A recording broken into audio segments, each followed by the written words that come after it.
I'm Dwayne Brown. Tonight on KPBS Evening Edition, new images from NASA paint a grim picture of California's water situation. We'll look at what it means.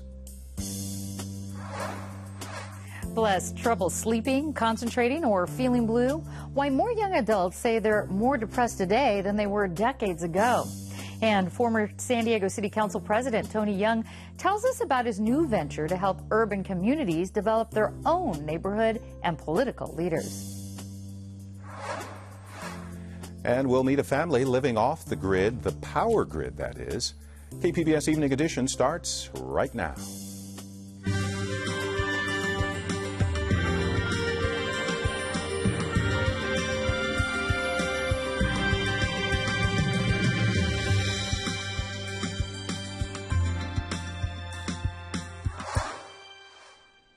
Hi, good evening. Thanks for joining us. The first weekend of October will be a very hot one. A heat advisory is now in effect until tomorrow night. Here are some of the temperatures at noon today. 100 degrees in Escondido up north, 90s for the rest of that area. Tonight should be a lot more comfortable, though. The big worry, of course, in this heat wave is the chance of brush fires. There have been two small ones in the North County. A 5-acre fire started late yesterday at Camp Pendleton. And a roadside fire blocked lanes of Interstate 5 in Carlsbad earlier today. Firefighters are warning folks to be careful about their outdoor activities. California's 4-year drought is having a dramatic effect on the state's groundwater supplies. KPBS reporter Eric Anderson joins us to talk about the situation. NASA researchers have identified the problem, Eric. What did they do? Well, Dwayne, officials at NASA's Jet Propulsion Lab have a couple of satellites that have been measuring the Earth's gravity since 2002. The measurements are affected by changes in water stored in rock or soil, so it was possible for researchers to extrapolate the data to a groundwater map. Now, as we can see here, they took measurements in 2002, 2008, and this past summer and compared the amount of groundwater that their instruments recorded. The green in the first map shows a lot of groundwater, less in 2008. And in this year's map, it shows a severe decline. Now, it's important to make clear that those images are not satellite images. They are graphic representations of data that is collected by satellites. Researchers say the groundwater loss has been most severe in the Central Valley, which is the heart of California's agricultural economy. The decline is linked to the drought, but the drought is not solely responsible for all of that water loss. So what does the loss of groundwater mean for California? Well, it basically means that the state is using up its reserve supply of water. UC Irvine researcher Jay Famlietti says the groundwater reserve acts as a strategic reserve that water managers can tap into in times of emergency. And while this is a time of emergency, he says the groundwater supply is not unlimited and it takes a long time to replenish, and he worries about droughts that have yet to happen. And Eric, what about the new groundwater rules? How will that affect the situation? Right. The California did just pass new rules requiring water agencies to start monitoring groundwater use. The state will also be authorized to step in if groundwater tables drop too low in a particular area. But those changes are not going to be implemented except over time, and it's not clear exactly what the impact will be. KPBS reporter Eric Anderson. Former San Diego police officer Christopher Hayes began his jail sentence today. He pleaded guilty to groping and illegally detaining 4 women while on duty. He was sentenced to 1 year in jail, but could get out in 6 months if he gets enough good time credits. The county's pension fund is keeping its chief investment officer. We told you earlier this week about the debate over Lee Partridge and his firm Salient Partners. There was controversy over its contract of $10 million a year and some of its risky investments because taxpayers could be forced to make up any losses. It was a 5-4 vote to keep Salient Partners, but the matter could come up again at next month's pension board meeting. State Health Agency says 5 people have been treated for enterovirus here in San Diego County. There have been 14 cases statewide. This map you see shows where they are. More are expected. The virus has caused hundreds of respiratory illnesses across the nation and may be linked to several deaths in other states. The cases we have in California, the ones that end up being hospitalized are primarily children with asthma. So it's very important that if you have a child with asthma that has a respiratory infection that does not get better, that you seek health care pretty quickly so that your provider can ensure that that child gets good treatment to avoid complications. And doctors say folks should take the same precautions they do to avoid getting the flu. Wash your hands often, avoid contact with people who are sick, and disinfect things you touch a lot. Nearly a year after doctors declared an Oakland teenager brain dead, her family wants a judge to declare her alive. Jahai McMath has been on life support since she went into cardiac arrest last year following a tonsillectomy. Her family says doctors have found evidence of brain function. They say Jahai has moved her hand and foot on command. The case will be heard next week. A new study by SDSU researchers suggests depression is on the rise. Peggy Pico finds out who's most at risk. The large study analyzed data from nearly 7 million teens and college students from all over the U.S. and found young adults are more depressed today than their counterparts were in the 1980s. Joining me with details is SDSU psychology professor Jean Twenge, author of the book Generation Me: Why Today's Young Americans Are More Confident, Assertive, Entitled, and More Miserable Than Ever Before. Jean, welcome to Evening Edition. Thank you. Now, other studies have shown that Americans are being treated for depression more than they have in years past. What's different about your research findings? Well, a couple things. So first, a lot of these other studies did focus on diagnoses, how many people were diagnosed with depression. So maybe we're diagnosing people more, maybe we're more aware of the problem. A few others asked people to recall times in their life when they were depressed, but people's memories can be flawed. So this study looked at, first, it was concurrent reports, people who were reporting on their symptoms, and second, it was symptoms. It was things that people actually are often not really even aware are connected to depression. Psychosomatic things like having trouble sleeping, having trouble remembering, having a poor appetite. These are pretty connected to depression. And there were some significant number changes in there, I believe, like 74% of adults or young adults reported having trouble sleeping? 74% more. More above than what they had in the past. I see. Right. So there's a significant increase in the percentage. In this case, it was of teenagers, of 17 and 18-year-olds saying, yeah, I have trouble sleeping at night. I have trouble remembering. I have a hard time concentrating. And today's teens are much more likely to say that than their counterparts in the 1980s. Now, if you're a teen saying this, and maybe you're experiencing depression symptoms, or maybe you're interpreting them as such, does it mean that you are clinically depressed if you're feeling sad, if you're having trouble sleeping? It depends. It depends on how severe it is and how long it goes on.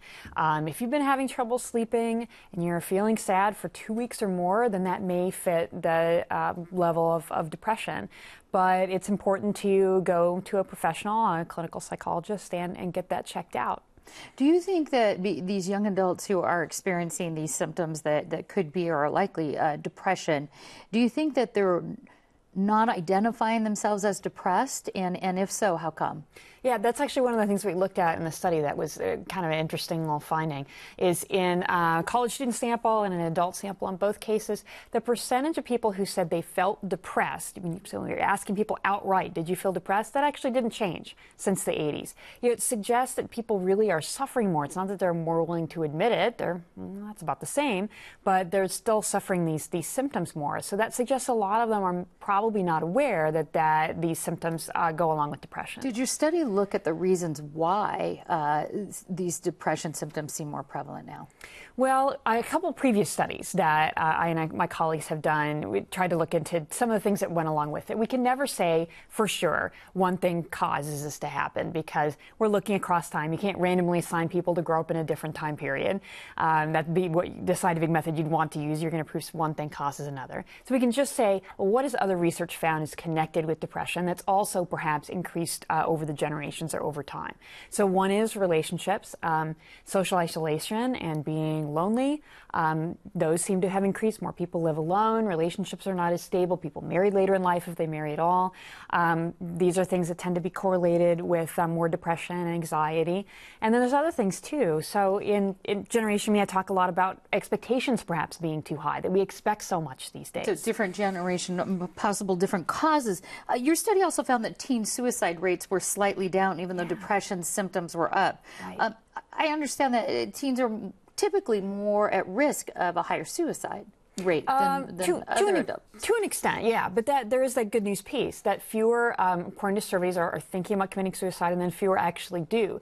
And my best guess is that that's because of the use of antidepressants. So in this time period between the early 90s and the present, more and more people have started taking antidepressants because more have become available that have fewer side effects. So more of the people who are severely depressed, and of course those are the people who are most at risk to commit suicide, are getting the treatment they need. So that's one good news part. Let's touch on treatment. I know you're not a clinical psychologist or a physician who treats it. What are some of the treatment options available for depression? Yeah, well, antidepressants are very commonly used. They are probably overprescribed, but in cases of moderate to severe depression, they're very effective. Mild depression, usually, the studies suggest that people are better off with talk therapy. It doesn't have to be of a really long duration. We're not talking about the 2 years of psychoanalysis that used to be popular. It's targeted cognitive behavioral therapy that can be effective within a few sessions. All right, we'll have to leave it there. Professor Jean Twenge, thank you so much. You're welcome.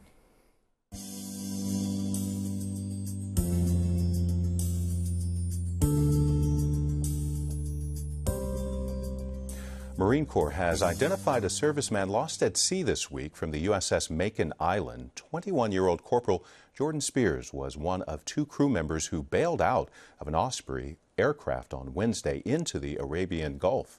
The other Marine was rescued and the pilot landed the aircraft safely.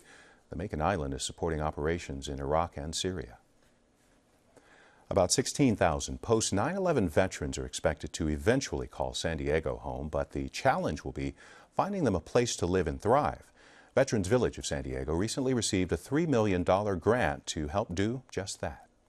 As you can see on this side of the wall, we have pictures of the Vietnam era, and on this side, this is the current conflict of post-9/11 pictures. It's estimated 1 out of 4 homeless people on the streets of San Diego has served the military. A non-scrapper with the Veterans Village of San Diego knows the population well. This is a military town, and so seeing them in the streets and not being able to provide services to them is really heartbreaking. There's so much more we can do as a community. Veterans Village has been serving San Diego for 33 years now, starting with the winter homeless shelter, then launching its stand down once a year where homeless vets and their families get access to medical, legal, and housing assistance. Many of them also go through the rehab program at the village. Phil Landis is a veteran and longtime CEO of the group.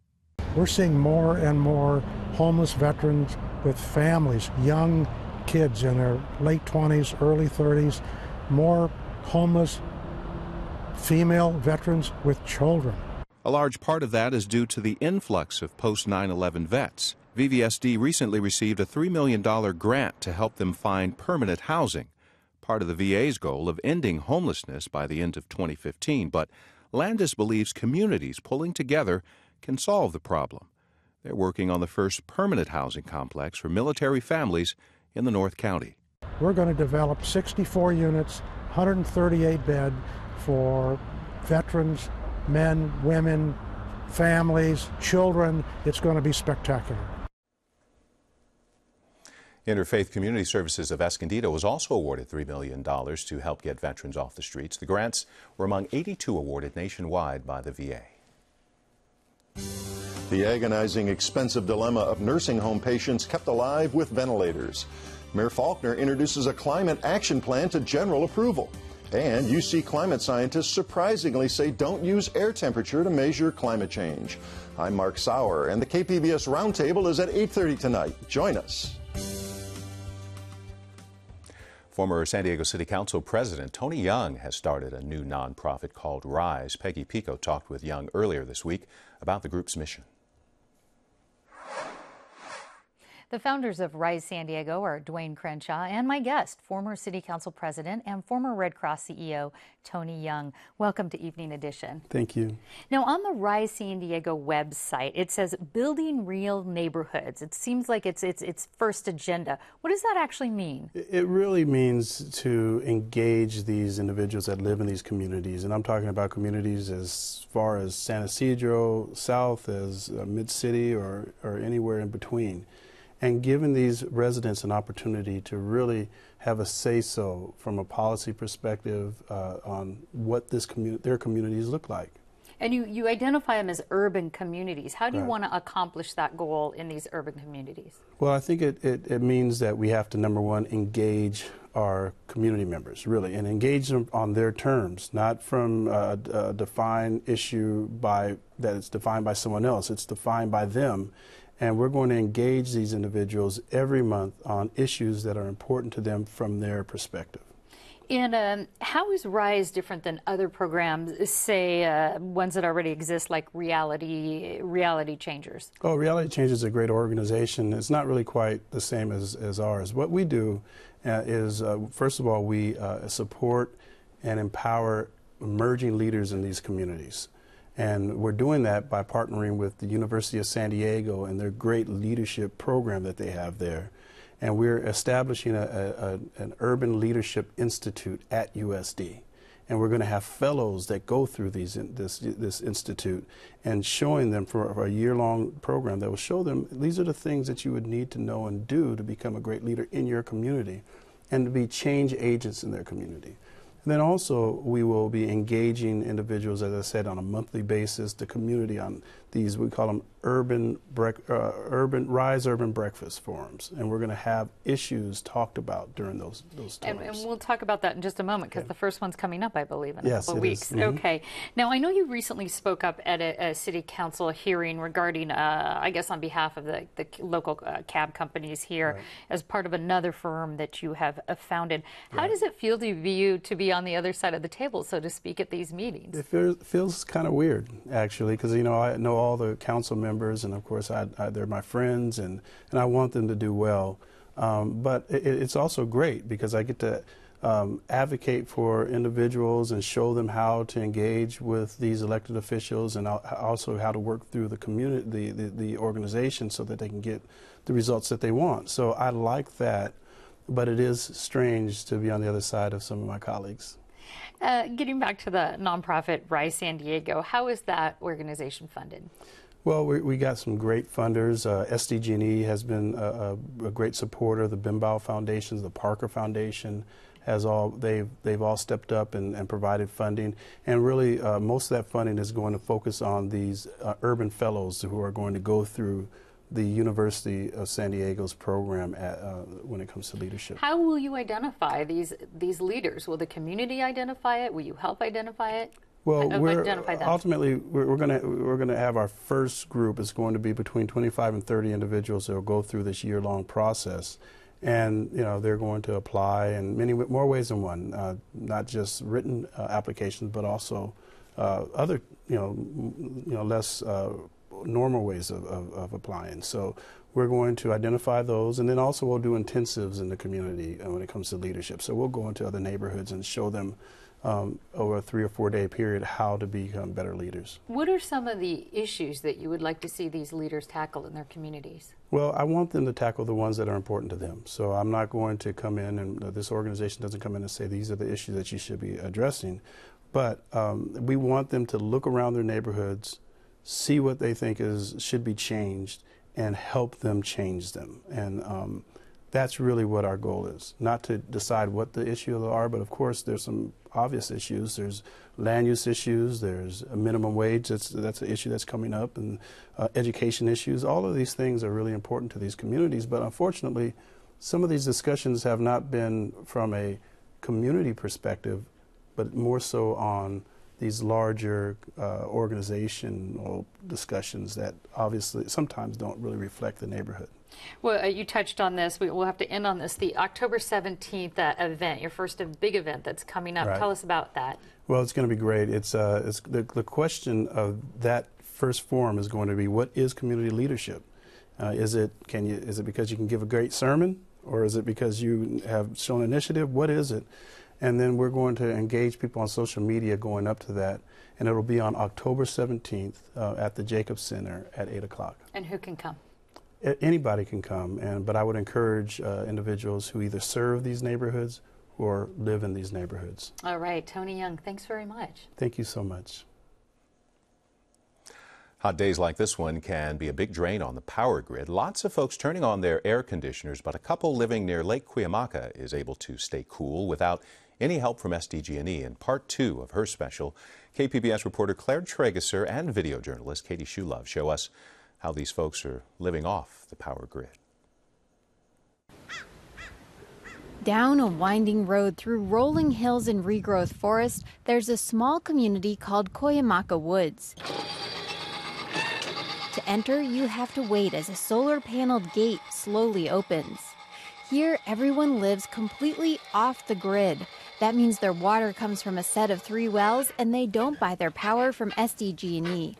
So we all have to provide our own power, and we also have to, we rely on ourselves. Gary and Robin Wares have been living here for about 7 years. They power everything in their home with 9 solar panels. We have 12 batteries in total, so there's 4 here. When the sun's not shining, batteries provide reserve power that can last 36 to 48 hours. They also have a propane backup generator for multiple cloudy days. To conserve energy, their walls are filled with straw, which provides really good insulation. But if you're picturing the 3 little pigs, don't. Aside from having walls that are more than a foot thick, their house looks completely normal. The first evidence you can sort of get an idea it might be a straw bale home is the thickness of these walls, how far the door is inset. Which is the thickness of a straw bale. Yeah, because otherwise from outside you wouldn't know. Both Wares are biology professors and like living close to nature, but they have other reasons too. I'm very, very concerned that if we don't move away from a fossil fuel-based economy real soon, then basically we on the planet Earth is going to be very difficult to maintain a sane and functional society. Despite supplying all their own power, Robin says their lives are pretty normal. They have every modern convenience like TV, Triceratops, a microwave, computers, and a vacuum cleaner.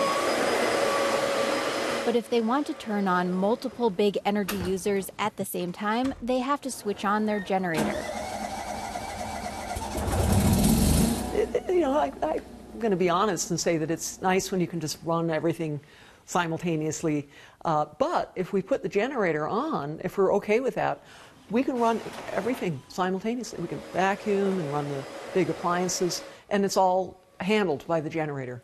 But that doesn't mean the Wares aren't always looking for ways to conserve energy. They have an on-demand water heater that they control with a panel in the bathroom. Right now, the water heater's not on. And so if I want to use it, there'll be a little red light come on, and it'll start to heat up the water.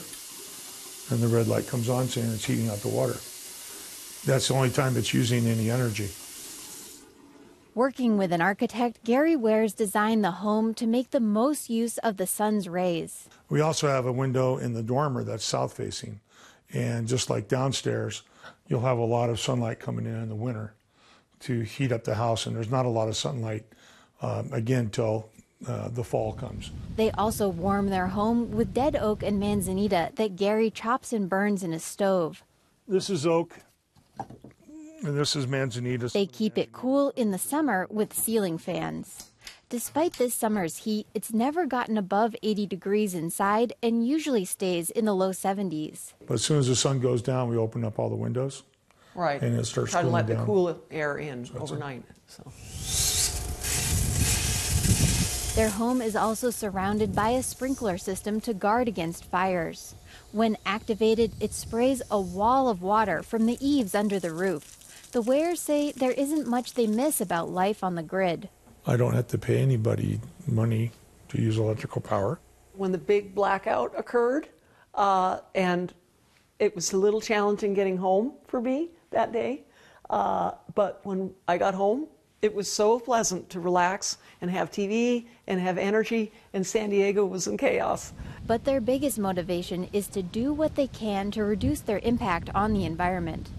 I think that if everybody were to make a choice of doing what they can to conserve energy, to generate energy with renewables, solar on their homes, demanding that their provider has renewable energy, that those individuals, they accumulate to a large degree. Claire Trageser, KPBS News.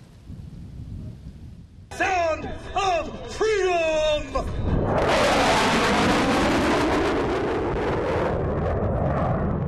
Oh yeah, the roar of the jets. The Miramar Air Show back today, running right through Sunday. Last year's show, of course, was canceled because of federal sequestration cuts. This year's show includes the Navy's Blue Angels, demonstrations by the Navy Leapfrogs, and the Army Golden Knights parachute teams.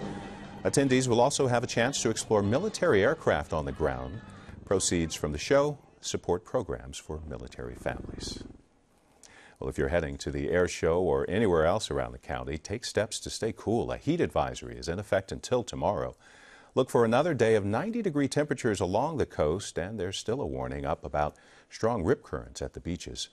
Moving inland, triple digits tomorrow, then cooling down Sunday and Monday. 80s in the mountains with some wind gusts up to 25 miles per hour. For the desert, triple digits for the weekend, dipping back down into the 90s on Monday. You can find tonight's stories on our website, kpbs.org/evening edition. Thanks for joining us. Good night. Have a great weekend. We're going to leave you tonight with more of the Miramar Air Show. Of the Marine Corps. Shipboard guns have been used in shorter pitches since the early days of warfare, dating back to